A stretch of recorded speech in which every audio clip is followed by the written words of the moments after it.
Hi all. నాకు తెలిసి ప్రతి ఒక్క ఉమెన్ నాలాగా హౌస్ వైఫ్ ఉన్న ఉమెన్కి చాలా డ్రీమ్స్ ఉంటాయి. మనకు నచ్చినట్లు మనం ఉండలేము.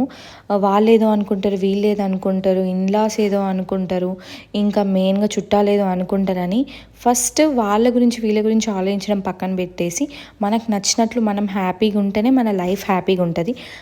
ఇంకా పిల్లలు కూడా పేరెంట్స్ని చూసే నేర్చుకుంటారు కాబట్టి ఏది జరిగినా మన మంచిగా జరుగుతుంది అనుకోవాలి. పాజిటివ్గానే ఆలోచించాలి. మనం థింకింగ్ పాజిటివ్గా ఉంటే లైఫ్ కూడా మన పాజిటివ్గానే లీడ్ అవుతూ ఉంటుంది. సో ఇక్కడ మోర్ ఓవర్ నా లైఫ్లో నా హస్బెండ్ లోకో పైలట్ కాబట్టి యాజ్ ఏ వైఫ్గా నేను కూడా హ్యాపీగా ఉండాలి. నా థింకింగ్ కూడా పాజిటివ్గానే ఉండాలి. ఎందుకంటే వాళ్ళు డ్యూటీ చేస్తారు.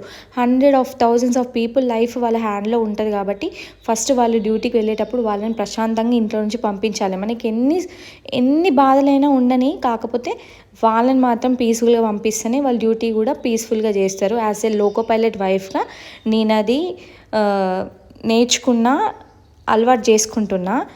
సో ఈరోజు రాజంపేటలో బంద్ ఉంది కాబట్టి ఇంట్లో అందరు ఉన్నారు. ఇంకా డ్యూటీ కూడా ఇంకా రాలేదు. సో నేనైతే బ్రేక్ఫాస్ట్కి అయితే వడ చేసిన.